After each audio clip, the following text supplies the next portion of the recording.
Hello friends, welcome to my YouTube channel.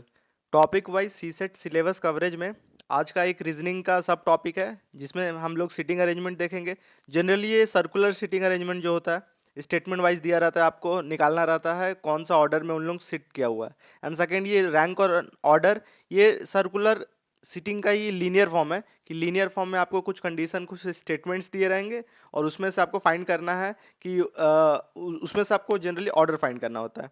So format मेरा same है, वही PYQ में डिस्कस करने वाला हूँ इसमें। और साथ में एक दो क्वेश्चन एक्सपेक्ट कर सकते हैं। मैं बोलूँगा कि एक ही रहता है जनरली, और अगर दूसरा अगर देना रहेगा तो स्टेटमेंट के फॉर्म में दे देता है, डेटा सफिशिएंसी या वैसे वैसे फॉर्म में दे देता है आपका अरेंजमेंट वाला क्वेश्चन। सो इस टॉपिक के साथ ये हमारा 16th और ये 17th, मतलब 17 टॉपिक ये कवर हो जाएगा इस वीडियो के साथ।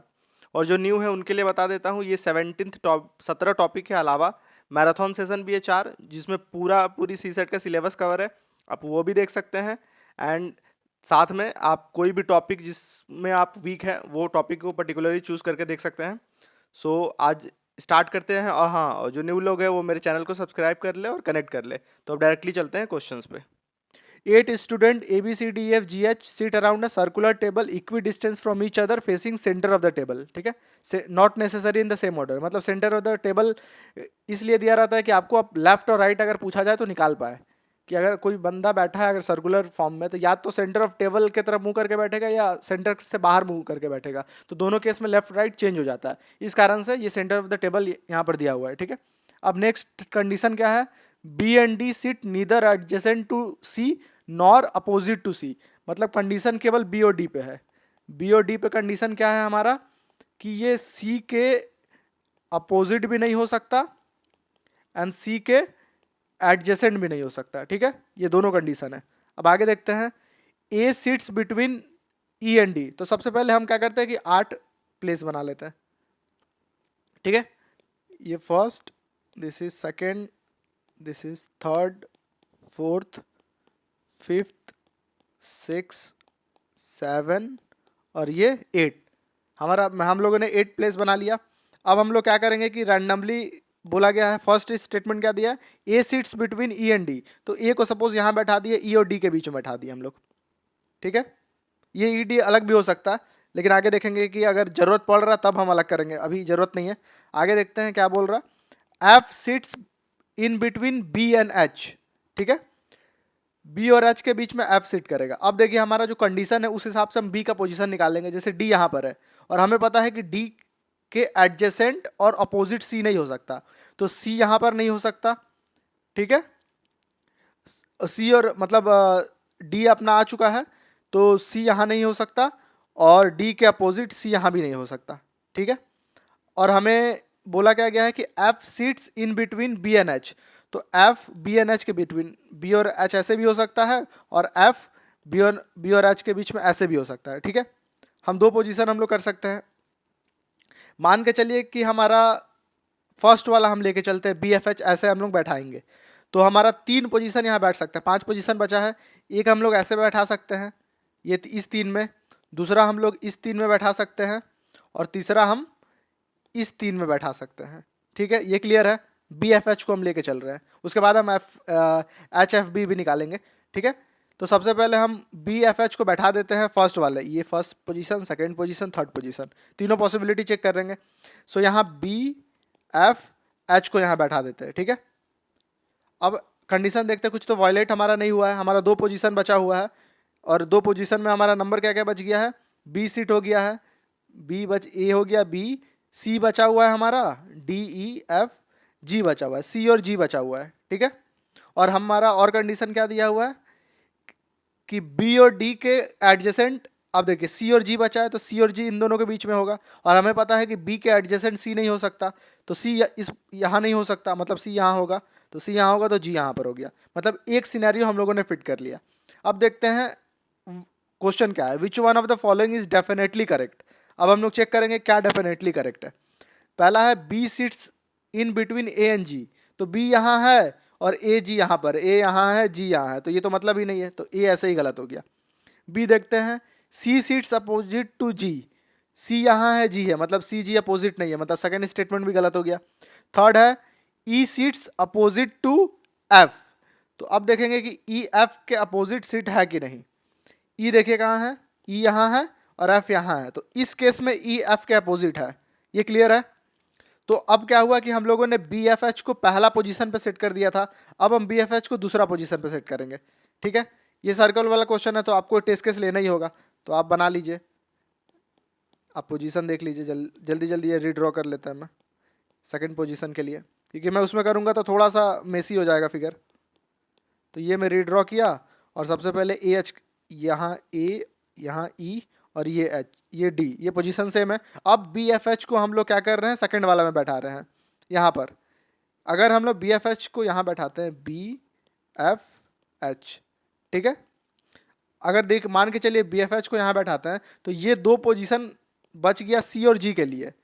और आप यहाँ देख रहे हैं कि बी और डी के एडजेसेंट सी नहीं बैठ सकता। अगर हम सी को इस पोजीशन में बैठाते हैं तब ये डी के एडजेसेंट हो जाएगा, और इस पोजीशन में बैठाते हैं तब ये बी के एडजेसेंट हो जाएगा। मतलब ये बी एफ एच जो हम लोगों ने बैठाया है ये पॉसिबिलिटी नहीं है, मतलब बी एफ एच यहाँ नहीं होगा।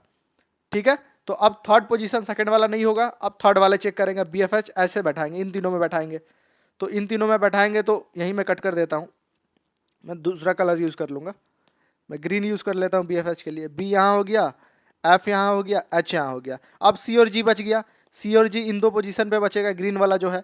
तो हमें पता है कि सी डी के एडजस्ट नहीं हो सकता, मतलब सी यहाँ होगा तो एच यहाँ पर हो गया। अब कोई कंडीशन वायलेट नहीं हो रहा, क्योंकि डी और बी के ना सी एडजेसेंट है ना अपोजिट है। अब हमारा जो थर्ड कंडीशन था, ई सीट्स अपोजिट टू एफ, इस कंडीशन में देखते हैं क्या ये अभी भी सेटिस्फाई कर रहा। देखिए ई यहाँ है और एफ यहाँ है, ये दोनों अपोजिट नहीं है, क्योंकि ई के अपोजिट सी है यहाँ पर। यहाँ आप देख रहे हैं ई के अपोजिट सी है, मतलब थर्ड कंडीशन भी हमारा वायलेट हो गया। हम लोगों ने जो थर्ड केस हम लोगों ने लिया, इसका मतलब क्या हो गया कि हमारा आंसर हो जाएगा D, none of the above. तो ऐसे आप एलिमिनेट कर लेंगे, इजीली एलिमिनेट हो जाएगा। क्योंकि मैंने दो फिगर से समझाया इसलिए आपको थोड़ा सा मैसी लगा, आप लोग खुद बनाएंगे तो एक फिगर में आप लोग कंप्लीट कर लेंगे। सो बस ये क्लियर रखिए आप लोग। अब चलते, सर्कुलर वाला थोड़ा सा ट्रिकी क्वेश्चन होता है, थोड़ा टाइम टेकिंग होता है, बट अगर ध्यान से आप कीजिएगा, सही टेस्ट केस पहले चूज कीजिएगा तो आपको समय नहीं लगेगा। नेक्स्ट क्वेश्चन है, 3 person A B C are standing in a queue not necessary in the same order. So अगर बोला गया है not necessary in the same order, तो ए बी सी को हम कितने तरीके से सजा सकते हैं, खड़ा कर सकते हैं सेम में। A B C, A C B, B A C, B C A B और सी बी ए। ठीक है, ये 6 तरीका से हम ए बी सी को खड़ा कर सकते हैं। अब पूरा क्वेश्चन पढ़ते हैं। There are 4 person between A and B, 7 person between B and C. If there are 11 person ahead of C, 13 behind A, what could be the minimum number of person in the queue. अब minimum number of person हमें निकालना है, तो हमें थोड़ा smartly यहाँ move करना है। हमें यहाँ पर 6 टेस्ट केसेस तो दे दिया, हमें अब एक एक करके चेक करना होगा। अब हम स्मार्टली ये देखेंगे कि कौन सा पहले टेस्ट चेक करे जिसमें हमें मिनिमम नंबर आए। वो कहाँ से पता चलेगा, यहाँ देखिए ध्यान से। If there is 11 person ahead of C, मतलब मान के चलते हैं यहाँ से रो स्टार्ट हो रहा, राइट हैंड साइड से पहला नंबर, दूसरा, तीसरा, चौथा, ऐसे स्टार्ट हो रहा है लाइन लगना। तो अगर 11 पर्सन अहेड ऑफ सी है तो हम ये चाहेंगे कि अगर हमको मिनिमाइज करना है तो सी जितना लेफ्ट मोस्ट हो उतना बेटर है, क्योंकि सी लेफ्ट मोस्ट होगा तो ए बी एटलीस्ट आगे उसके होंगे। सी अगर लेफ्ट मोस्ट होगा तो बाकी जब सब पर्सन आगे होंगे, तो सी के आगे हमें पता है 11 पर्सन है, तो इसमें बहुत सारे पर्सन ए बी और ए बी के बीच में सब काउंट हो जाएगा। इसका मतलब है हमारा ट्राई करेंगे कि सी हमारा आगे हो, तो हम ये दोनों सबसे पहले ट्राई करते हैं। ठीक है, यहाँ से हम लोग निकाल लिए, तो सबसे पहले सी ए बी ट्राई करते हैं। तो सी ए बी ट्राई करेंगे तो हमारा क्वेश्चन क्या है, सी ए बी हम लोग लिख देते हैं दिस इज सी।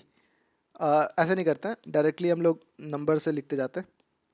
सो जो क्वेश्चन लिखा हुआ है, there are 4 person between A and B, तो ए और बी के बीच में 4 पर्सन, तो 4 यहाँ लिख देंगे, और ए और बी, सी ए बी वाला फॉर्मेट में ही लिख रहे हैं हम। उसके बाद बोला गया है कि 7 person between B and C, P और बी एंड सी के बीच में, अगर सी यहाँ है तो बी एंड सी के बीच में 7 लोग हैं। ठीक है, मतलब ये 7 लोग क्या होंगे, ये 4 यहाँ आ गए, एक ए आ गया, 5, मतलब ये 2 लोग होंगे, 7 हो गया। ये 3 7 होंगे, देखिए आप, ये 4, एक ए 5 और 2 7, तो पता चल गया बी और सी के बीच में 7 हो गए। अब नेक्स्ट देखते हैं, there are 11 person ahead of C, C के अहेड 11 पर्सन है, तो सी के अहेड हम देखेंगे 2, 1 3, 4 7 और बी एक 8, मतलब 8 तो दिख रहा है, मतलब 3 और होंगे, 11 हो गया। और ए के बिहाइंड 13 बोल रहा है, तो ए के बिहाइंड 13 मतलब ए के इस तरफ 13 होंगे, तो 2 यहाँ दिख रहा है, सी एक है 3, मतलब यहाँ 10 और होंगे। अब इसे कैलकुलेट कर लेंगे, टोटल नंबर कितना हो गया, ये 10 हो गया, सी एक 11, 11 2 13, एक ए 14, 14 4 18, बी हुआ 19 और 3 22, मतलब 22% इस केस में। जब हम लोगों ने सी ए बी वाला केस लिया, देखिए सी सी ए बी वाला केस लिया तो हमारा 22 आ रहा है एक क्यू में कि इतना है। अब हम ऑप्शन चेक कर लेंगे। अब ऑप्शन में देखिए सबसे 22 ऑप्शन में है और 22 सबसे मिनिमम है। अगर इसके अलावा अगर हम सब टेस्ट केस चेक भी करने जाएंगे तो उसका आंसर या तो 22 होगा या 22 से ज़्यादा होगा। तो हम लोगों ने पहले ही केस में हमारा 22 आंसर आ चुका है, तो इसका मतलब यही आंसर हम यही टिक कर देंगे। इसलिए मैंने बोला था थोड़ा स्मार्टली ये 6 में से एक चूज कीजिए ताकि आप जल्दी आंसर कर पाए। अब ए बी सी से जाते तो सोचिए आप 5वें नंबर पे आते तब आपको आंसर मिलता।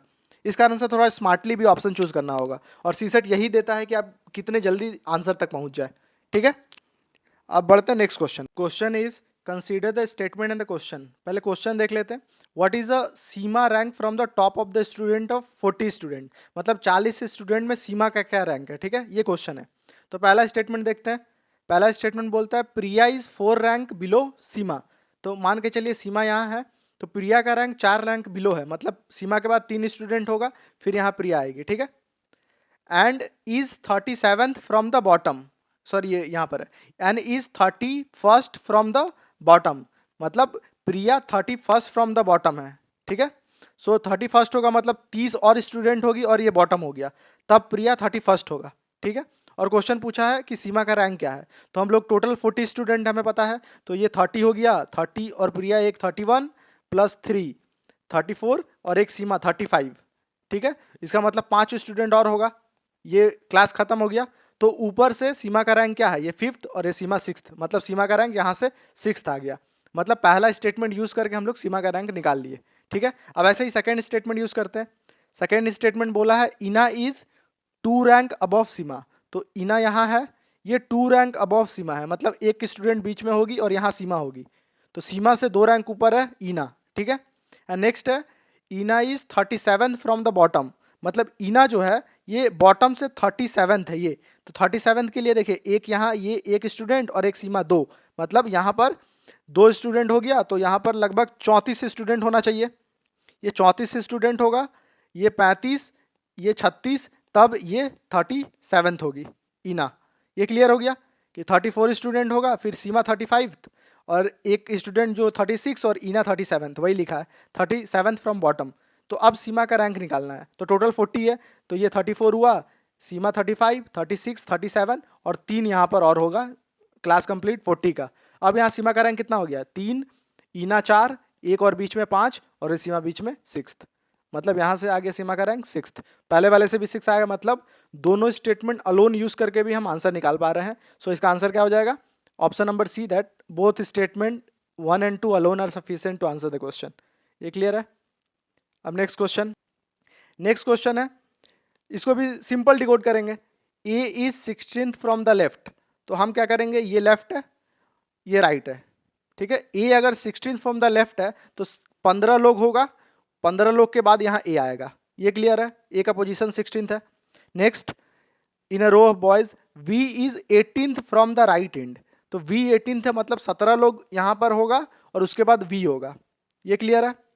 नेक्स्ट देखते हैं, G is 11th from A towards the right end, तो जी है वो 11th फ्रॉम ए है टुवर्ड्स द राइट एंड, मतलब ए के राइट एंड में 11th है, मतलब ए के बाद 10 लोग होंगे उसके बाद जी आएगा, तभी ए के 11th जी है, मतलब ए के बाद 10 लोग हैं और 11th जो है वो जी है, ये लिखा हुआ है। And third from V towards the right end, और जी के बारे में भी बोला जा रहा है कि ये थर्ड है from V towards the right end, मतलब ये V17 कहीं इस तरफ यहीं लाई करेगा, ये वाले 10 में लाई करेगा। इस 10 को देखिए हम लोग कैसे लिखते हैं, इस 10 को अगर हम लिखेंगे ऐसे कि जी का पोजीशन थर्ड बोला गया है towards the V, so V यहाँ होगा, वी के बाद 2 लोग होगा, फिर उसके बाद जी होगा। ठीक है, तो टोटल लोग कितना हो गया, वी और 1 2 3, मतलब यहाँ 7 हो गया। तो इसी 10 को हम लोगों ने ऐसे लिखा हुआ है, ये वाला 10 को अबव वाले 10 है उसको हम लोगों ने ऐसे लिखा है, 7v2, बिकॉज हमारा स्टेटमेंट क्या बोल रहा, जी जो है, G is third from V towards the right end, तो जी जो है थर्ड फ्रॉम वी, तो वी से थर्ड है, दिख रहा है आपको, वी के बाद दो लोग है, उसके बाद थर्ड है, टुवर्ड्स द राइट एंड मतलब राइट की तरफ। तो अगर इसको मर्ज कर देते हैं तो हमारा स्टेटमेंट क्या बन रहा, सबसे पहले लेफ्ट एंड देंगे, 15 है, फिर ए है, 15 लोग है, फिर ए है, ए के बाद ये 10 है, 10 को डिकोड कैसे करेंगे, 7v2 मतलब 7 लोग है, फिर वी है, फिर दो लोग बीच में आया है, फिर जी है। अब ये V17 को कैसे लिखेंगे, V के बाद 17 लोग है, तो V के बाद हमें दिख रहा है ये दो लोग है और एक जी है, 3 आ चुका है, मतलब 17 में से 3 गया तो 14 लोग और बचा, उसके बाद हमारा राइट हैंड है। तो ये हमारा ऑर्डरिंग हो गया, इस रो में खड़ा होगा। और क्वेश्चन क्या पूछा है, how many boys are there in a row, मतलब ये सबको हमें ऐड कर देना है। सिंपल ऐड करेंगे, देखते हैं ऐड क्या होगा। ये 15 हो गया, ए 16, 16 और 7 23, वी 24, 24 2 26, जी हो गया 27, 27 और 14 41। सो हमारा आंसर क्या हो गया, बी 41। ठीक है, इतना क्लियर वे में, जितना क्लियर वे में आप डायग्राम बनाएंगे उतना क्लियरली आपको समझ में आएगा। ठीक है, ये वाला क्वेश्चन क्लियर है। अब बढ़ते हैं next question. Question is the plan of an office block for 6 officer A B C D E F is follow, both B and C occupy offices to the right of the corridor. Suppose ये corridor है और ये corridor का entry है ऐसे, तो इसके right में बी एंड सी होगा, हम एग्जैक्टली अभी पता नहीं है बी सी कहाँ होगा, बी सी मैंने लिख दिया है। ठीक है, and A occupies on the left of the corridor, A left में होगा। E and F occupies offices on the opposite side of the corridor but their offices do not face each other। मतलब side में हम लोग लिख लेते हैं E और F क्या होगा, दोनों अपोजिट साइड होगा लेकिन एक साथ फेस नहीं करेगा। ठीक है, इसको बाद में यूज करेंगे। एंड नेक्स्ट क्या है, the officers of C and D faces each other. ठीक है, सी और डी का जो ऑफिसर्स है वो एक ईच अदर को फेस करेगा। मान के चलिए सी यहाँ पर है, अभी करेक्ट पोजीशन नहीं दे रहा हूं मैं, और डी इसके तरफ है, C D each other face करेगा, क्योंकि सी हमें पता चल चुका है कि राइट साइड में है, तो पक्का डी अपोजिट लेफ्ट में होगा। E does not have any corner office, E जो है वो कॉर्नर नहीं ले सकता, मतलब ई कॉर्नर में नहीं होगा। ठीक है, ये क्लियर है। आगे देखते हैं, an F office is further down the corridor than A, मतलब एफ जो होगा वो ए के फर्दर डाउन होगा, मतलब ए के बाद एफ होगा। ठीक है, ये क्लियर है। But on the same side, यहाँ लिखा है but on the same side, मतलब ए और एफ सेम साइड होगा, तो ए के बाद कहीं एफ यहाँ दिखेगा। ठीक है, अभी ये तीनों में से ऑर्डरिंग कहीं नहीं किया गया है, लेकिन अब हमको क्या पता चल गया है कि ए एफ और डी, ये यहाँ ध्यान से देखिए, ए एफ और डी हमारा इस साइड आ चुका है, और हमें पता है कि एफ के अपोजिट साइड ई होगा, अपोजिट साइड होगा लेकिन डायरेक्टली अपोजिट नहीं होगा, तो ई को ऐसे रैंडमली हम प्लेस कर रहे हैं अभी। तो अब हमें पता चल गया है कि लेफ्ट में कौन कौन सा होगा, राइट में कौन कौन सा होगा। लेफ्ट में हमारा, लेफ्ट में देखिए मैं लिख रहा हूं ए डी और एफ है, और राइट में हमारा क्या क्या है, बी सी और ई है। ठीक है, अब हमें पता है कि ये वाला तो अभी ये दोनों हमें बचा यूज करना। अब सबसे पहले ई वाला यूज कर लेते हैं कि ई को कॉर्नर पे नहीं रखना है।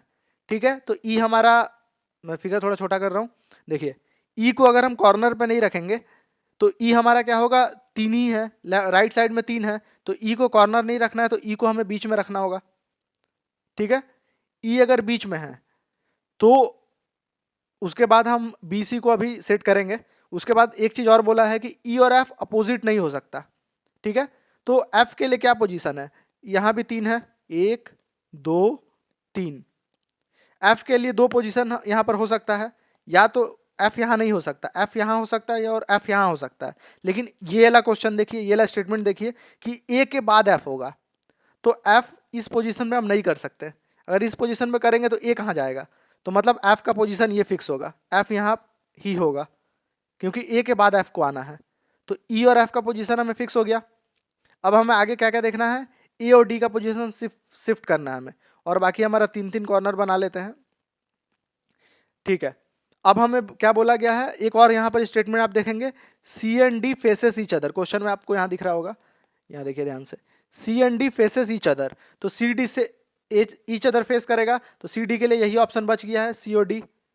ठीक है, सी डी को भी बैठा दिए। अब बच क्या गया यहाँ पर, एफ डी हो गया, मतलब ए यहाँ पर आ जाएगा, और यहाँ सी और ई हो चुका है, तो बी यहाँ पर आ जाएगा। अब ये जो अरेंजमेंट हमारा बना है ये परफेक्ट क्वेश्चन के साथ अरेंजमेंट बना है। अब हम लोग क्वेश्चन सॉल्व करेंगे। क्वेश्चन क्या है, if E sits in his office and faces the corridor, E अगर कॉरिडोर की तरफ देख रहा है, आगे तरफ कॉरिडोर की तरफ देख रहा है, तो पूछा गया है कि whose office to his left, तो ई के लेफ्ट में उसको कौन सा ऑफिस दिखेगा, तो ई के लेफ्ट इधर है, मतलब उसको सी का ऑफिस दिखेगा। तो सी क्या है, ऑप्शन नंबर सी। ठीक है, ये पहला का आंसर हो गया। नेक्स्ट है, who is F's immediate neighbour, F का इमीडिएट नेबर कौन है, एफ का इमीडिएट नेबर आप देखेंगे केवल ए है, क्योंकि इस तरफ तो कुछ नहीं है, तो एफ का इमीडिएट नंबर ए हो गया, जो कि ऑप्शन नंबर ए है, ए ओनली। तो इस तरह से आप एकदम स्टेप बाय स्टेप करके हर कुछ निकाल सकते हैं, कंडीशन लिखते जाइए, आपका अरेंजमेंट प्रॉपरली हो जाएगा। क्लियर है। नेक्स्ट क्वेश्चन, नेक्स्ट क्वेश्चन है, ध्यान से इसको भी देखिएगा।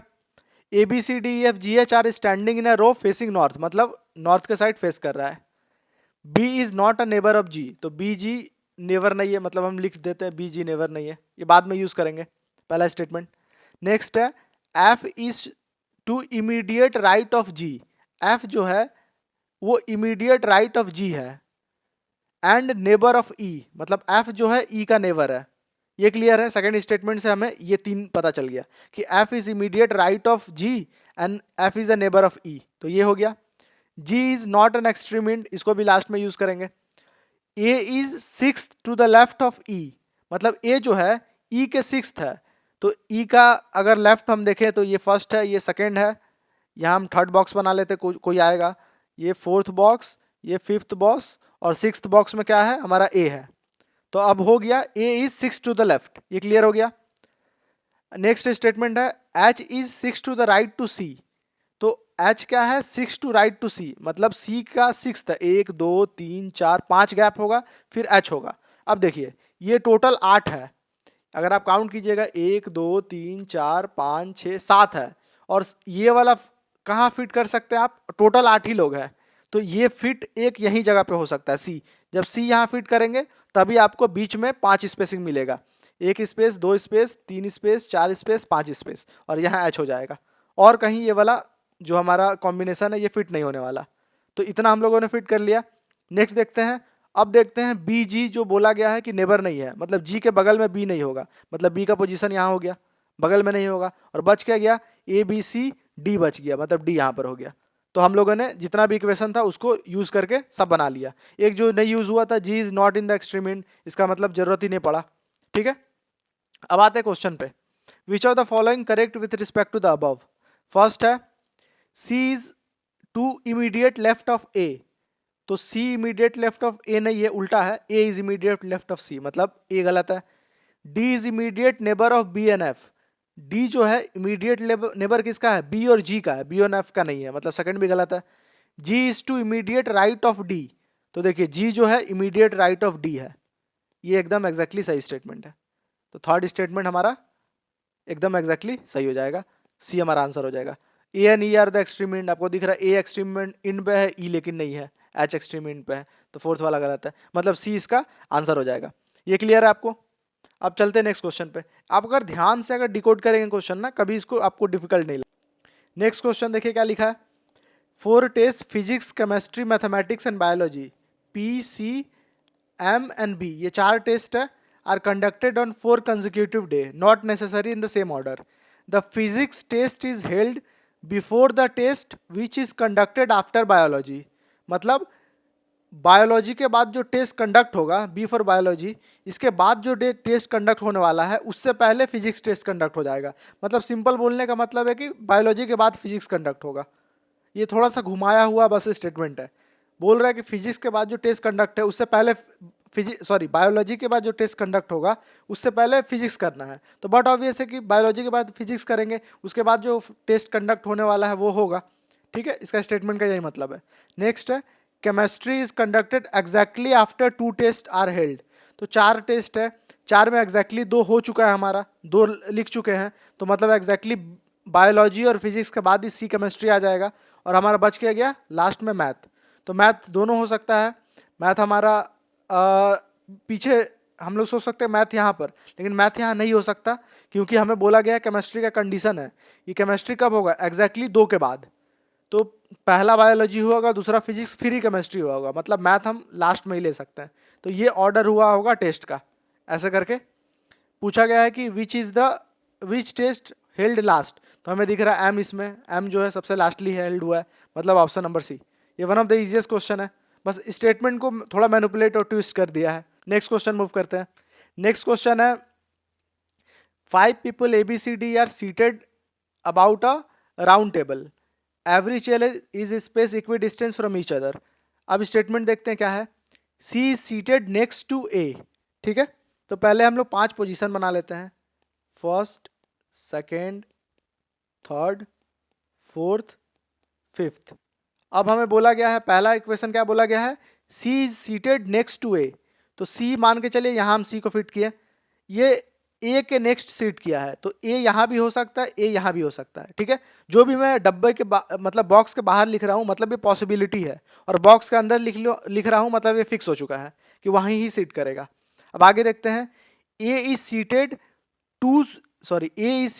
To seats from D. A जो है डी से 2 सीट्स अवे सीट करेगा। तो अगर पहला वाला केस ए लेते हैं, अगर ये वाला ए लेते हैं तो डी को यहाँ सीट करना होगा, अगर ये ए लेते हैं तो डी को 2 सीट्स अवे मतलब यहाँ पर सीट करना होगा। ये क्लियर है। तो डी का भी 2 पॉसिबिलिटी हो गया ए के मुताबिक, तो अभी भी हमें पता नहीं चला है complete seating. Then B is not seated next to A, मतलब बी जो है वो ए के नेक्स्ट सीट नहीं करेगा। तो अगर ए यहाँ है तो बी यहाँ सीट नहीं करेगा, बी के लिए ये पोजीशन नहीं है, और अगर ए यहाँ पर है तो बी के लिए ये पोजीशन नहीं है, ठीक है। तो हम क्या करेंगे कि अभी हमारा तीनों इक्वेशन से हमें एग्जैक्टली नहीं पता चल रहा, तो अब क्या करेंगे कि एक पर्टिकुलर फिट करके देखेंगे। दोनों सिनेरियो, दोनों केस हम ले लेंगे। पहला केस में हम ए को यहाँ लिख दे रहे हैं, जब ए यहाँ होगा तो डी का पोजीशन 2 के बाद होगा, डी यहाँ होगा। जब डी यहाँ होगा तो B is not seated next to है, तो बी यहाँ हो जाएगा, क्योंकि एक ए के बगल में बी नहीं होगा, और बच गया ए बी सी डी ई बच गया, ठीक है। ये पहला सिनेरियो है। सेकंड सिनेरियो सेम चीज़ हम लोग लिख लेते हैं, जो सेकंड सीटिंग हम लोग सोचे थे। 5 बॉक्सेस बना लेंगे, 1 2 3 4 5। ये 5 बॉक्सेस में जो हमारा फिक्स था ये सी फिक्स था। पहले में हम लोग यहाँ ए फिट किए थे, अब हम लोग यहाँ ए फिट करेंगे। जब यहाँ ए होगा तो डी यहाँ पर हो जाएगा, और डी यहाँ होगा तो बी, ए के जस्ट अपोजिट बी नहीं होगा तो बी इधर हो जाएगा, और यहाँ हमारा बी के अलावा क्या बच गया, ई बच गया, तो ई हम लोग यहाँ फिट कर देंगे। ये 2 सिनेरियो हमें आ चुका है। अब क्वेश्चंस देखते हैं। D is seated next to B, D जो है नेक्स्ट टू बी सीट है कि नहीं। सो डी का है हमारा, पहला सिनेरियो में देखते हैं, डी और बी देखिए नेक्स्ट टू नेक्स्ट है, और सेकंड वाले केस में भी डी नेक्स्ट टू नेक्स्ट है। इसका मतलब है पहला स्टेटमेंट सही है। नेक्स्ट देखते हैं, E is seated next to A. E जो है नेक्स्ट टू ए है, ई और ए देखिए नेक्स्ट टू नेक्स्ट है, सेकंड वाले में भी ई और ए नेक्स्ट टू नेक्स्ट है, ठीक है। तो सेकंड वाला भी सही है। थर्ड देखते हैं, D and C are separated by 2 seat. So D यहाँ है, देखिए डी इस ये वाला है, सी इधर है, तो it is separated by 1 seat only, ठीक है। तो ये स्टेटमेंट गलत हो गया। दूसरा में भी देख लेते हैं, D and C is separated by 2 seat. So इस सिनेरियो में 2 सीट में सेपरेट हो रहा है, लेकिन हमें क्या है कि सब टेस्ट केस लेना है, तो वैसे उस हिसाब से थर्ड टेस्ट केस गलत हो गया, क्योंकि पहला केस में वो नहीं दे रहा, केवल सेपरेटेड बाई 1 सीट है, ठीक है। ये क्लियर हो गया। तो इसका मतलब आंसर क्या हो जाएगा, 1 and 2 only. So option number B clear हो गया। मैंने स्टेप बाय स्टेप भी बताया है। नेक्स्ट क्वेश्चन है, 4 childrens are sitting in a row, A is occupying the seat next to B but not next to C. मतलब A जो है नेक्स्ट टू बी है, तो ऐसे भी हो सकता है ए बी, या ऐसे भी हो सकता है ए बी। जितना पॉसिबिलिटी आप लिखते जाइए, और जैसे जैसे पॉसिबिलिटी खत्म हो जा रहा है उसको कैंसिल आउट करते जाइए। But not next to C, मतलब ए नेक्स्ट टू सी नहीं रहेगा, ठीक है। ए सी नेक्स्ट में नहीं रहेगा, ऐसे भी नहीं रहेगा, ये दोनों नहीं होगा। If C is not sitting next to D, तो अब सी जो है नेक्स्ट टू डी भी नहीं है, इसका मतलब है 2 यहाँ से आ गया ना, कि ए है नेक्स्ट टू सी भी नहीं है। अगर सी के रेफरेंस में देखें तो सी का नेक्स्ट ए भी नहीं है और सी का नेक्स्ट डी भी नहीं है, तो सी का नेक्स्ट कौन हो जाएगा, बी हो जाएगा। तो अगर ये 2 पॉसिबिलिटी हमारा पहले से ड्रॉ किए हुए हैं, तो सी का नेक्स्ट में बी आना है, तो सी के नेक्स्ट में जहाँ बी है वहाँ उसके नेक्स्ट में सी रख देते हैं, तो ये 2 पॉसिबिलिटी आ गया हमारा। अब बोला है who is occupying the seat adjacent to D, तो डी के एडजेसेंट में कौन ऑक्यूपाई करेगा, तो ए बी सी ऐसा आ गया है और ए बी सी ऐसा आ गया है। तो हम लोग बोल सकते हैं, इसमें क्या बोल सकते हैं, आप देखिए, अगर हम लोग अगर ये वाले कंडीशन में हम सी के करीब डी नहीं रख सकते, यहाँ पर लिखा हुआ है ना C is not sitting next to D, तो डी हमें यहाँ रखना होगा, और दूसरे वाले कंडीशन में डी यहाँ नहीं रख सकते, डी को यहाँ रखना होगा। तो ये दो पॉसिबिलिटी ही बन पा रहा है हमारा, जो भी कंडीशन दिया हुआ है। और दोनों पॉसिबिलिटी में एडजेसेंट टू डी आपको क्या दिख रहा है, एडजेसेंट टू डी आपको ए दिख रहा है इसमें, और इसमें एडजेसेंट टू डी भी ए दिख रहा है, मतलब ए हमारा आंसर हो जाएगा, ऑप्शन नंबर बी। बस आपको एक चीज यहाँ ध्यान देना था कि कॉमन देखिए क्या है, कैसे इसको फिल आउट करते हैं। पहले लिखा है A is occupying the seat next to B, चलिए ये तो सही है, लेकिन उसके बाद ये लिखा है but not next to C, मतलब ए और सी का रिलेशन दे दिया यहाँ पर कि ए जो है सी के नेक्स्ट नहीं बैठेगा, और सेकंड वाले में C is not next to D, C और डी का रिलेशन दे दिया। इसका मतलब है सी से हमें ए का भी रिलेशन पता चल गया और सी से डी का भी रिलेशन पता चल गया कि सी ना ए के बगल में बैठेगा ना डी के बगल में बैठेगा, मतलब बी के बगल में बैठेगा, और ए बी का पहले से हम ए बी को बैठा के रखे हुए हैं। तो ये दो पॉसिबिलिटी हम लोगों ने एग्जैक्टली ड्रॉ कर लिया इससे। अब चलते हैं नेक्स्ट क्वेश्चन पे। Question is consider the following statement, there are 6 villages A B C D E F, और हमें कुछ डायरेक्शनल विलेज का लोकेशन दिया हुआ है। तो सबसे पहले ईस्ट वेस्ट नॉर्थ साउथ, ये डायरेक्शन हो गया। अब हम बस लिखते जाएंगे जो जो कंडीशन है। पहला है F is 1 kilometre to the west of D, तो अगर डी यहाँ पर है तो एफ जो है 1 किलोमीटर वेस्ट है, मतलब एफ यहाँ पर है, ठीक है, ये 1 हो गया। नेक्स्ट है B is 1 kilometre east of E, तो ई अगर यहाँ पर है तो बी जो है 1 किलोमीटर ईस्ट में है, बी यहाँ पर है 1। A is 2 kilometre north of E, तो ए जो है ई के 2 किलोमीटर नॉर्थ है, मतलब ए यहाँ पर है 2 kilometre. C is 1 kilometre east of A, ठीक है, तो ए से ईस्ट है सी 1 किलोमीटर, तो यहाँ है कहीं, ये ए है, ठीक है, सॉरी ये सी है 1 किलोमीटर।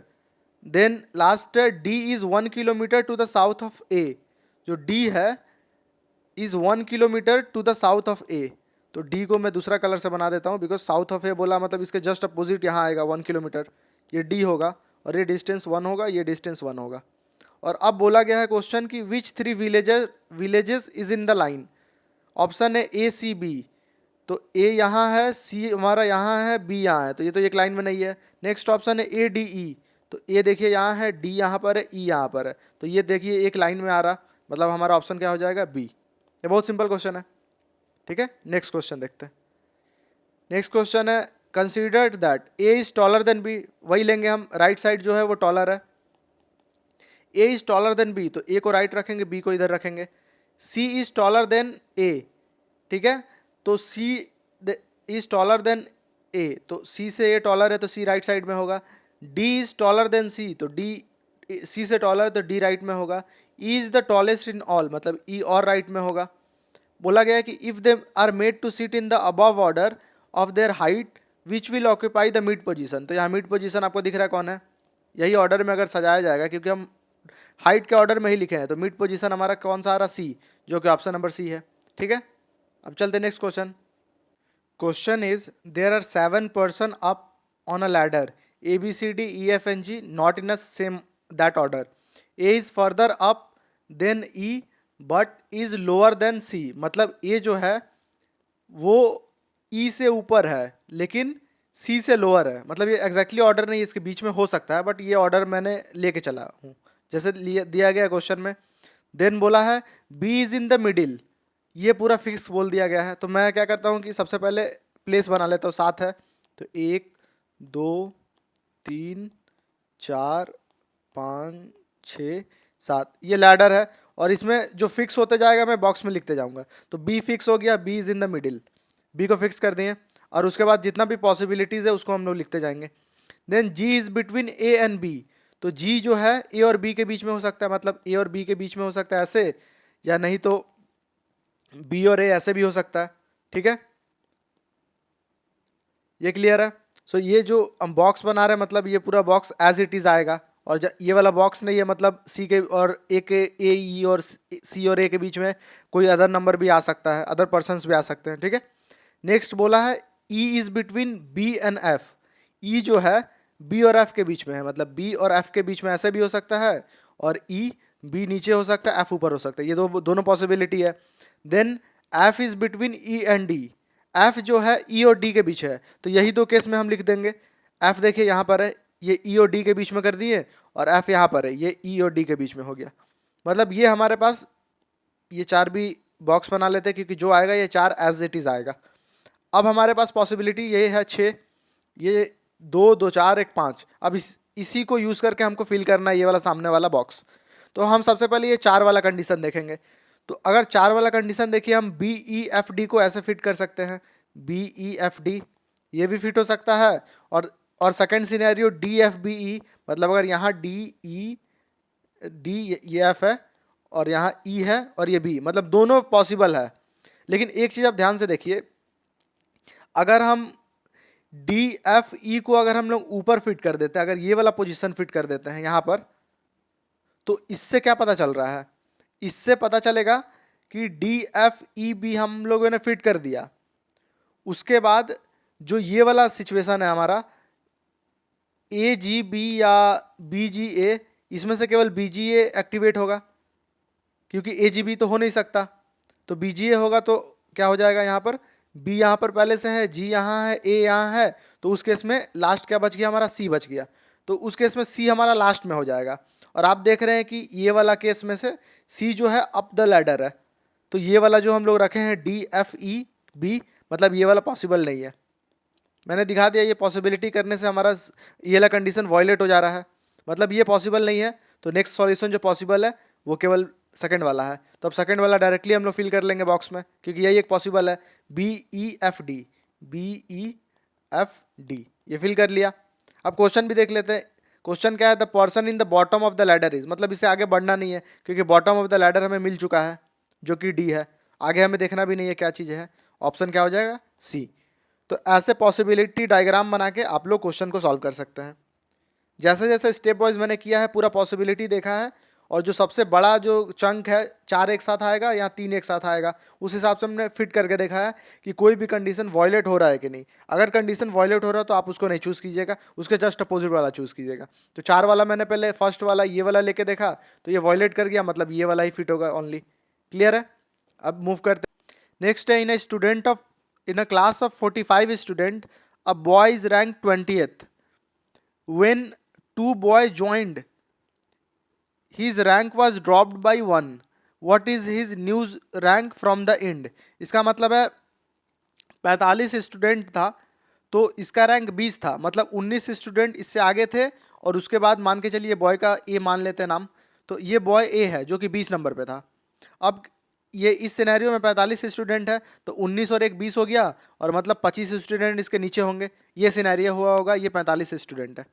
ठीक है, ये पहला है। सेकंड बोला गया कि व्हेन 2 बॉय ज्वाइंड, मतलब अब क्या है, अब 47 स्टूडेंट हो चुके हैं।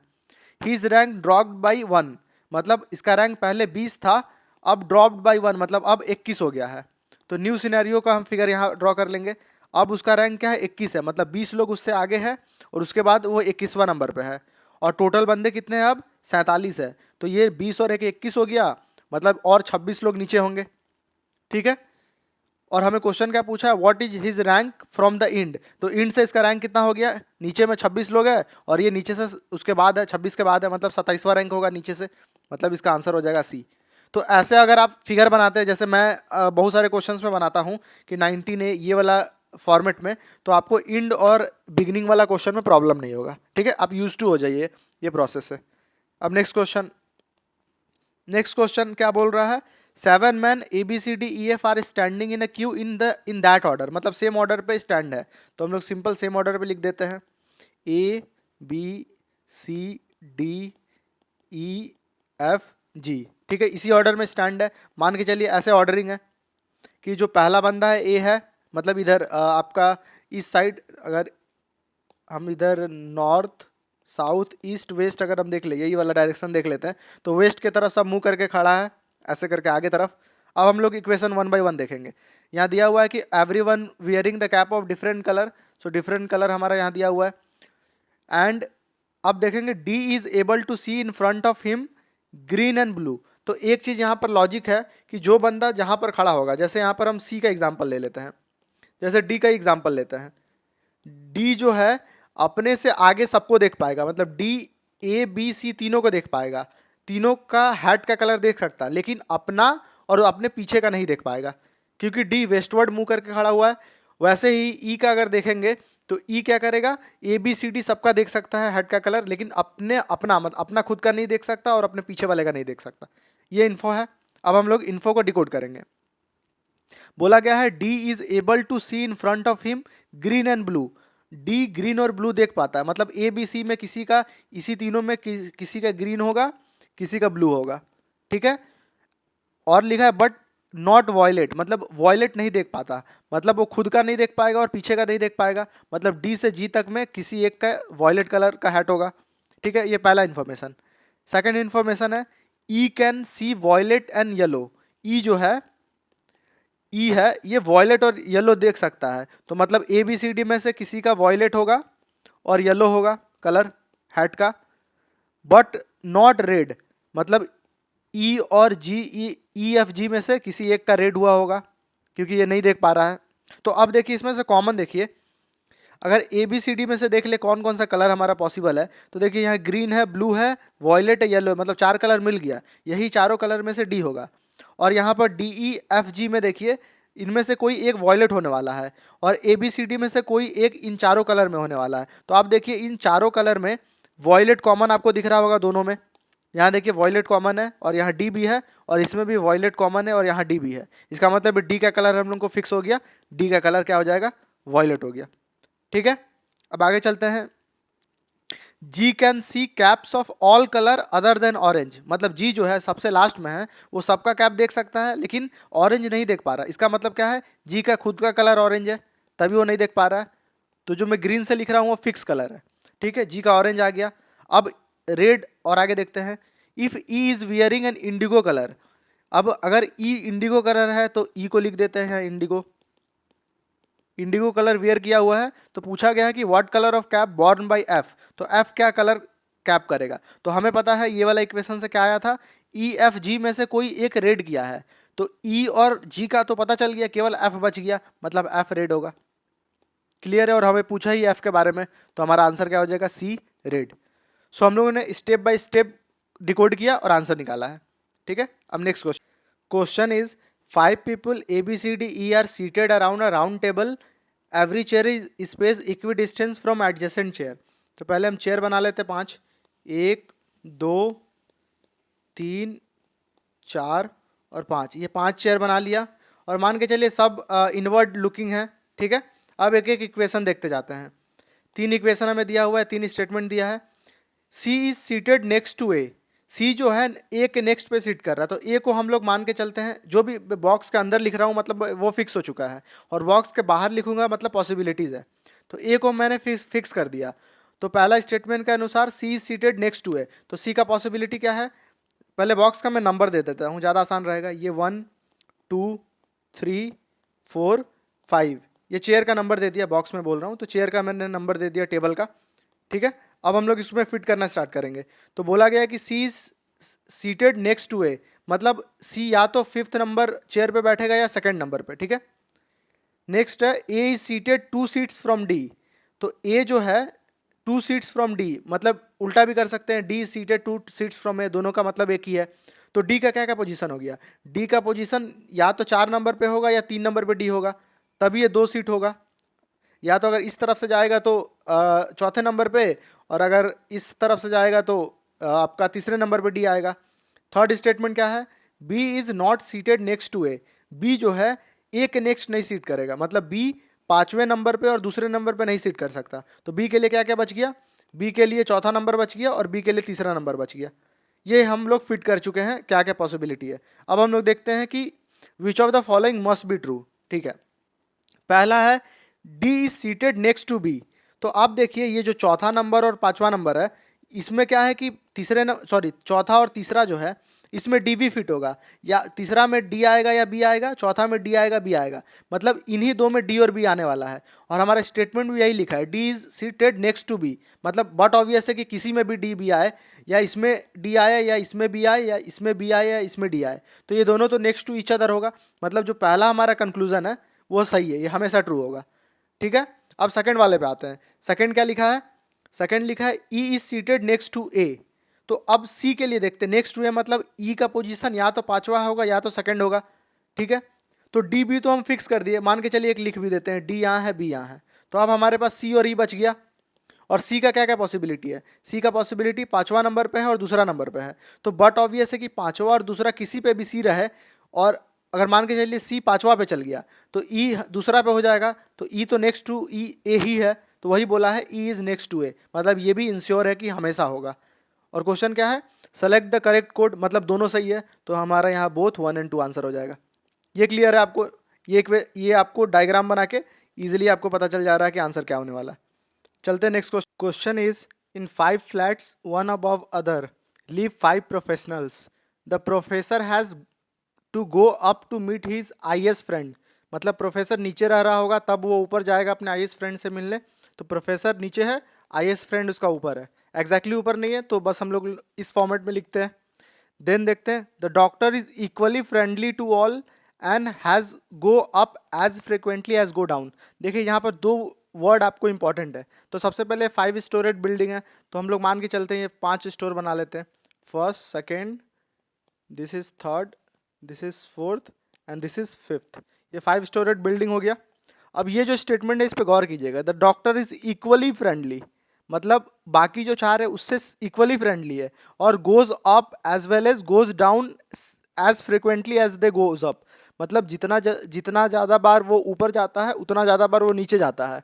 और साथ में चारों जो लोग हैं, जो अलग चारों हैं, डॉक्टर के अलावा जो 4 लोग हैं, वो जो 4 प्रोफेशनल्स हैं, सबके साथ सेम फ्रेंडशिप है। इसका मतलब हम बोल सकते हैं कि डॉक्टर एग्जैक्टली बीच फ्लोर में रह रहा होगा।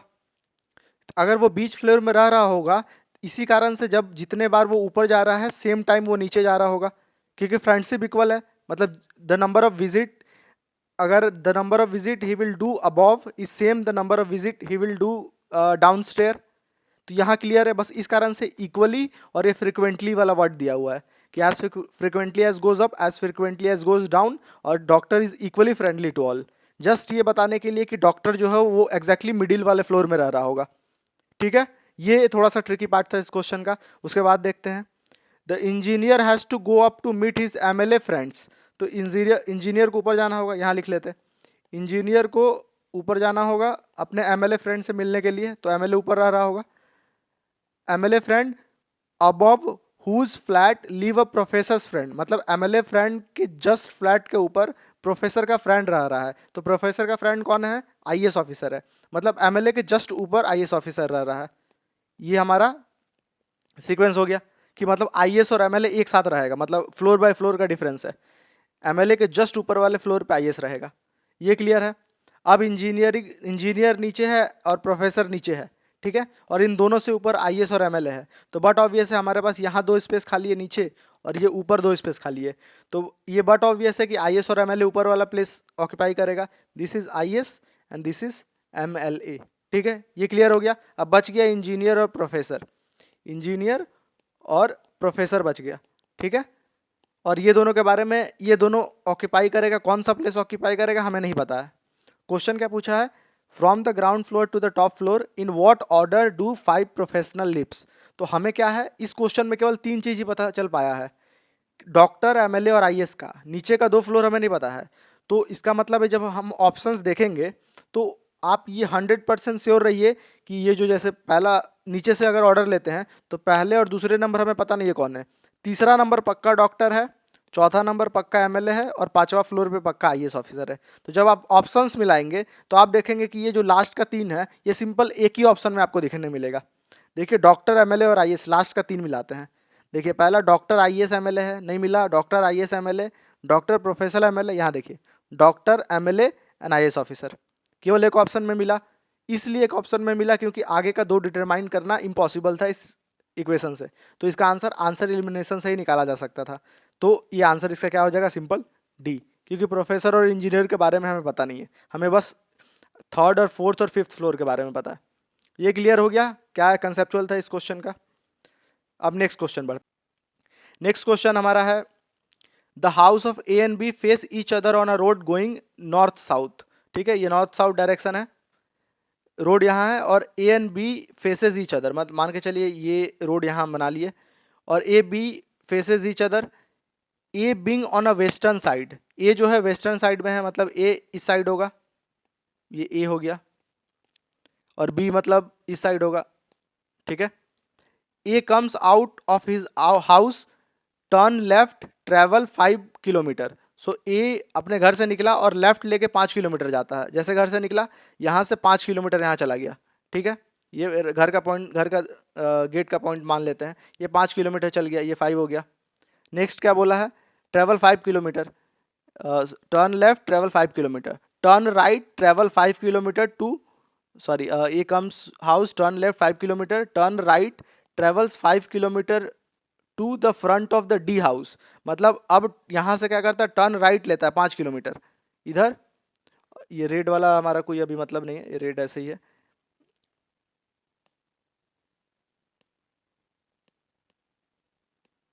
ठीक है। सो यहाँ टर्न राइट लेके 5 होता है, अब ये डी के हाउस के पास पहुंच गया, मतलब ये डी हो गया। B does not exact, B does exactly the same and reaches in the front of C's house. इसका मतलब है डी एग्जैक्टली सेम करता है, मतलब डी अपने घर से निकलता है, लेफ्ट टर्न लेके 5 किलोमीटर जाता है, मतलब इसका घर का गेट यहाँ मान लीजिए, यहाँ से लेफ्ट टर्न लेके 5 किलोमीटर गया, यहाँ आ गया, ठीक है।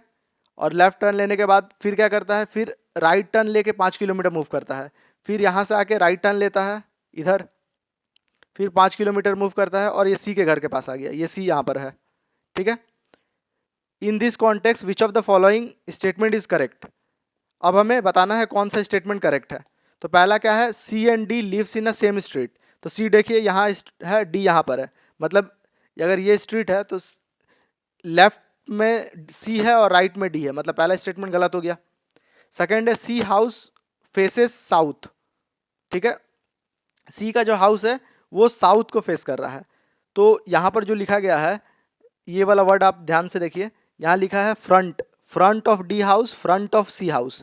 इसका मतलब है जब यहाँ पर बी पहुंचा होगा तो ये पूरे इसके गेट पे पहुंचा होगा, इसका गेट अगर ऐसे पहुंचा होगा तो इसका गेट का डायरेक्शन किधर होगा, ईस्ट के तरफ होगा। तो सी का गेट का डायरेक्शन किधर होगा, ईस्ट के तरफ होगा, और हमें लिखा है कि सी हाउस फेसेस साउथ, तो ये गलत हो गया। नेक्स्ट है the house of C and D are less than 20 kilometre apart. C और डी का जो हाउस का डिस्टेंस है वो 20 किलोमीटर से कम है, तो हम लोग डिस्टेंस निकाल लेंगे इसको। अगर हम लोग साथ में अगर अगेन रीड्रॉल करते हैं तो देखिए ये आपका ये डी पॉइंट है, ये 5 हुआ, देन ये 5 यहाँ पर आ गया, ठीक है, और यहाँ पर बी यहाँ पर एग्जैक्टली यहाँ पर है, तो बी क्या है, बी यहाँ पर 5 ऐसे निकला, और ठीक आपका 5 ट्रेवल किया यहाँ पर, ठीक है। और हमें सी और डी का वैल्यू निकालना है, तो इसको अगर हम लोग जोड़ देंगे तो ये देखिए इसको जोड़ दिए, ये 5 हो गया, ये जोड़ दिए 5 हो गया, और हमें ये वैल्यू निकालना है। ये वैल्यू अगर हम निकालेंगे तो ये टोटल वैल्यू कितना हो गया, 10 है, और ये वाला वैल्यू कितना है, 5 है, तो ये हम सी मान लेते हैं। तो पाइथागोरस के हिसाब से C square is equal to 10 square मतलब 100 प्लस 5 स्क्वायर 25, मतलब 125 आ रहा है। तो सी का वैल्यू क्या हो गया, मतलब सी मतलब ये सी और डी का डिस्टेंस कितना हो गया, ये सी है, सी और डी का डिस्टेंस कितना हो गया, √125, ठीक है। ये लगभग आपका 11 पॉइंट समथिंग होता है। तो यही बोला है कि which is less than 20 kilometre apart, मतलब ये आंसर सही है कि 20 किलोमीटर से कम में दोनों का डिस्टेंस है। ये क्लियर है, और नन ऑफ द अबव तो होगा नहीं। तो ये आपको क्लियर हो गया कि क्या क्वेश्चन पूछा था। बस इसका आपका स्टेटमेंट थोड़ा लेंदी होता है, लेकिन अगर आप स्टेटमेंट को डिकोड करने सीख गए तो हर क्वेश्चन आप।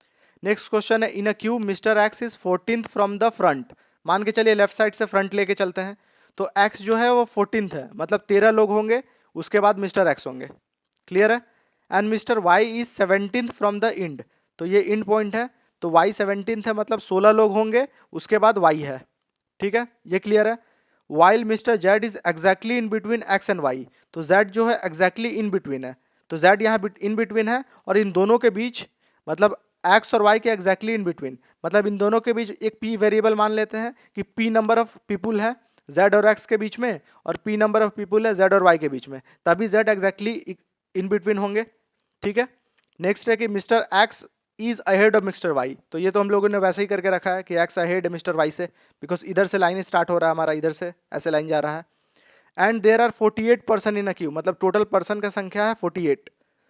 How many person is between Mr X and Mr Z, तो एक्स और जेड के बीच में पर्सन क्या है, जिसको हम लोगों ने P माना है, मतलब हमको P ही निकालना है। तो टोटल नंबर निकाल लेंगे हम लोग यहाँ से, ये 13 हो गया प्लस x 1 हो गया प्लस P प्लस z का वैल्यू 1 प्लस फिर से P आया, फिर y 1 हो गया, फिर 16, ये टोटल नंबर ऑफ है जो कि 48 के इक्वल है। बस ये इक्वेशन सॉल्व कर देना है हमें। 13 एक 14, 15, 16, 16 दूनी 32, तो 32 plus 2p is equal to 48, so 2p is equal to 48 minus 32, ये होता है हमारा 16, तो p is equal to 16/2 that is 8। So p का वैल्यू 8 हो गया और यही हमें निकालना है, p का वैल्यू ही निकालना है। तो ऑप्शन नंबर हमारा b हो गया, जो कि number of people between x and z है। ठीक है, ये क्लियर है आप लोगों को। नेक्स्ट क्वेश्चन बढ़ते हैं। Question is PQRS 4 men, P is oldest but not the poorest. तो सबसे पहले दो चीज ले लेंगे हम लोग। ले लेंगे पहला स्केल जो है ये ओल्डेस्ट का स्केल है, कि जो राइट साइड में ओल्डेस्ट होगा, और दूसरा स्केल है जो पुअरेस्ट का स्केल है, जो सबसे राइट में होगा वो सबसे ज्यादा पुअर होगा। ठीक है, सो बोला गया है कि P is oldest but not the poorest. तो P ओल्डेस्ट है, मतलब एक यहाँ लाइन खींच दी है, यहाँ P ओल्डेस्ट है, ठीक है, बट पुअरेस्ट नहीं है, तो P को बीच में कहीं रख लेंगे, ये हम लाइन खींच देते हैं दोनों कि आपको पता चले। नेक्स्ट है R is the richest but not the oldest. R richest है, मतलब R एकदम लेफ्ट साइड में होगा, क्योंकि ये पुअर का स्केल सेकंड वाला बनाया है, बट नॉट द ओल्डेस्ट, तो R कहीं बीच में लाइन करेगा ओल्ड वाला स्केल में। क्लियर है। Next, Q is older than S। Q जो है वो S से ओल्डर है, तो इस स्केल में Q कहीं आगे होगा और S इससे पीछे होगा। इसको मैंने सेकंड लाइन में लिखा है, क्योंकि अभी हमें इसमें फिट नहीं कर सकते एग्जैक्टली कहाँ पर फिट होगा, इसीलिए सेकंड लाइन में उसको लिख के रखा हूँ। नेक्स्ट देखते हैं, but not Q is older than S but not than P, मतलब Q जो है ओल्डर देन S है, लेकिन Q P से ओल्डर नहीं है, मतलब P के बाद ही होगा। तो ये तो क्लियर हो गया कि ये वाला लाइन के बाद ही होगा, तो P के बाद हम लोग ऐसे बस एरो दे दे रहे हैं। अभी आगे पूरा एग्जैक्टली फिट करेंगे। P और R, मतलब ये दोनों दे दिया है कि नॉट देन P और R, मतलब S और Q पता चल गया कि ये यहाँ पर फिट होगा कहीं, S और Q, क्योंकि P और R दोनों से छोटा है, ऐसा लिखा हुआ है। Then P is richer than Q but not than S। P जो है Q से रिचर है, ठीक है, P Q से रिचर है, मतलब Q कहीं यहाँ होगा, बट S से नहीं है, मतलब S कहीं यहाँ होगा। ये क्लियर हो गया। The 4 men can order descending in respect to age and richness respectively. तो सबसे पहले एज के लेवल पे डिसेंडिंग ऑर्डर पे हमें सजाना है। तो एज के लेवल पे डिसेंडिंग ऑर्डर क्या होगा, यहां से देखेंगे तो एज के लेवल पे P R Q S आ गया। उसके बाद हमें रिचनेस के लेवल पे डिसेंडिंग ऑर्डर, मतलब सबसे ज़्यादा जो रिच है उसको सबसे पहले, तो R सबसे रिच है, RSPQ, ये हमारा आंसर हो जाएगा। देखेंगे कौन सा ऑप्शन हमारा आंसर से मैच कर रहा है। पहला देखिए PQRS है, तो ये नहीं हो रहा। सेकंड देखिए PRQS है, तो PRQS मैच हो रहा फर्स्ट वाला। सेकंड RSPQ देख रहे हैं आप, सेकंड वाला एग्जैक्टली मैच कर जा रहा है, तो हम लोग ऐसे करके निकाल लेंगे। ठीक है, ये भी सिंपल वाला ही क्वेश्चन है। क्वेश्चन आपको सीसेट सब सिंपल ही देता है, बट आपको एकदम स्टेप बाय स्टेप अगर प्रोसेस वाइज चलेंगे तो आपको वो टफ नहीं लगेगा। थोड़ा भी प्रोसेस से डेविएट करेंगे या सोचेंगे कि एक तुक्का मारे या ट्रिक या कोई भी गेस वर्क करे, तब वो प्रॉब्लम हो जाएगा, तब आप फंस जाएंगे सब क्वेश्चंस पे। नेक्स्ट क्वेश्चन देखते हैं। 6 person MNO PQR are sitting in 2 rows. ठीक है, 3 इन ईच, मतलब 2 रो है, मान के चलिए ऐसे 2 रो हम बना ही लेते हैं, ये 3 लोग बैठेंगे बीच में। Q is not at the end of any row, मतलब Q जो है वो एंड ऑफ एनी रो में नहीं बैठेगा। इसका मतलब है Q यहां हो सकता है या Q यहां हो सकता है, फिक्स है। P इज, ये फर्स्ट रो है, ये सेकेंड रो है। P is the second to the right of R, जो P है that is second to the right of R, तो R के right of second to the right of R, मतलब R के बीच में कोई होगा उसके बाद P होगा, ऐसा कुछ लिखा गया। O is the neighbour of Q, तो O जो है Q का नेबर है, मतलब OQ भी हो सकता है और QO भी हो सकता है। ये जितना बाहर लिख रहा हूँ पॉसिबिलिटी बस लिख रहा हूँ। So O is the neighbour of Q and is sitting diagonally opposite to P, तो ऐसा है और एकदम डायगोनली अपोजिट टू P है, मतलब इसका मतलब अगर ये वाला P वाला लेते हैं तो डायगोनली अपोजिट के लिए क्या चाहिए, O है, O एकदम लेफ्ट कॉर्नर पे चाहिए, क्योंकि P यहाँ राइट कॉर्नर पे है, तो O एकदम लेफ्ट कॉर्नर पे चाहिए, ऐसा कुछ डायग्राम बनेगा। और उस हिसाब से ये वाला आंसर एलिमिनेट हो गया। ये वाला ऑप्शन जो हम लोग देख रहे थे कि क्यूओ भी हो सकता है, ये एलिमिनेट हो गया, क्योंकि अगर ये ऑप्शन रखेंगे तो पी के डायगोनल या अपोजिट नहीं हो सकता, केवल ये वाला ऑप्शन अभी तक जिंदा है। ठीक है, अब आगे चलते हैं। N is the neighbour of R, N R का नेबर है, तो यहाँ पर एन आर भी हो सकता है, आर एन भी हो सकता है, ये दोनों अभी है। On the basis of the above information who is facing an, तो कौन एन को फेस कर रहा है, तो यहाँ पर हमें रोज वाइज तो कुछ हमें दिया नहीं गया है कि कौन से रोज में क्या रखना है, तो सिंपल हम ये जो हमारा आर डैश पी आ रहा, तो इसको फर्स्ट रो में फिट कर देते हैं। आर यहाँ कुछ होगा, यहाँ पी होगा। क्लियर है। अब नेक्स्ट देखते हैं। अब हमारा सेकंड इन्फो क्या पता चला है कि ओ जो होगा ये पी के डायगोनली अपोजिट है, तो पी यहाँ है तो ओ यहाँ होगा। क्लियर है। और ओ अगर हम यहाँ पर हो गया तो उसके बाद उसके जस्ट एग्जैक्टली बाद क्यू है, मतलब क्यू यहाँ पर होगा। ठीक है, अब हमारे पास बच क्या गया है, M N O P Q R था। ठीक है, सो हम लोग आर फिल कर दिए, पी फिल कर दिए, क्यू फिल कर दिए, ओ, एम और एन बचा हुआ है हमारे पास। तो हम देखिए एन और आर का रिलेशन देखिए, एन आर हो सकता है या आर एन हो सकता है, तो पक्का है कि एन जो है आर के पास ही होगा, तो आर के पास एन यहाँ हो सकता है, तो एन भी हो गया, मतलब एम यहाँ होगा। ये हमारा पूरी अरेंजमेंट हो गया है। और क्वेश्चन क्या पूछा है, हु इज फेसिंग एन, तो एन को कौन फेस कर रहा है, दिख रहा है आपको, एन को फेस कर रहा है क्यू हमारा नेक्स्ट रो में, तो आंसर क्या हो जाएगा, सिंपल इसका बी। ये क्लियर है कैसे हम लोगों ने किया है, एक एक स्टेप करके एलिमिनेट कर करके हम लोगों ने आंसर निकाला है। अगर समझ नहीं आए तो फिर से आप रिवाइंड करके देखिए। नेक्स्ट क्वेश्चन क्या लिखा है कि 6 person A B C D E F are standing in a row, मान के चले रो का ये स्टार्ट पॉइंट है, सो यहां से ऐसे करके स्टार्ट होगा स्टैंड करना। C and D are standing close to each other, तो C D close to each other है, मतलब सी डी साथ में होगा, या ऐसे भी हो सकता है, दोनों पोजिशन पॉसिबल है। ईच अदर अलोंग साइड ई, मतलब ई के बगल में, तो ई यहाँ हो सकता है। और सेकंड पोजीशन अगर मान के चलिए सी डी ऐसे है तो ई इस तरफ भी हो सकता है, वैसे ही डीसी में ई यहाँ हो सकता है और ई इस तरफ भी हो सकता है, मतलब ये 4 पॉसिबिलिटी हम लोगों ने बना लिया। नेक्स्ट है B is standing beside A only, मतलब बी जो है वो ए के बिसाइड ही केवल खड़ा होगा, तो 2 पॉसिबिलिटी बना सकते हैं हम लोग, या ध्यान से देखते रहिएगा कि यहाँ बोला है B is standing beside A only, मतलब बी जो है केवल ए के बगल में खड़ा हो सकता है, तो इसका मतलब है बी एकदम कॉर्नर पे होगा, या तो इस कॉर्नर पे होगा या राइट कॉर्नर पे होगा, तभी यहाँ पर ए रखेंगे, तभी बी एक के ही बिसाइड ओनली का जो बात आ गया है ना यहाँ कि ए ओनली के बिसाइड खड़ा होगा बी, इस कारण से बी एक्सट्रीम पे हो गया है। ठीक है, नेक्स्ट है A is fourth from F, ए जो है एफ के फोर्थ है, तो टोटल से 6 है, तो टोटल 6 डब्बा ही बना लेंगे, 6 पोजीशन बना लेंगे, ये 6 पोजीशन हो गया और ये हमारा 6 पोजीशन हो गया। ठीक है, और हमें बोला गया है कि ए जो है ये फोर्थ फ्रॉम एफ है, तो एफ अगर हम यहाँ रखेंगे तो ए फोर्थ हो जाएगा, मतलब एफ से देखेंगे तो ये 1, ये 2, ये 3, ये फोर्थ, ए फोर्थ हो गया। और यहाँ अगर एफ को यहाँ रखते हैं सेकंड वाले केस में, तो यहाँ भी ए जो है ये first, second, third, fourth, fourth पे ए आ गया, मतलब ये दोनों सिनेरियो अभी काम कर रहा है। और अभी ये 4 तो बचा ही है, ये चारों में कोई भी एक हो सकता है।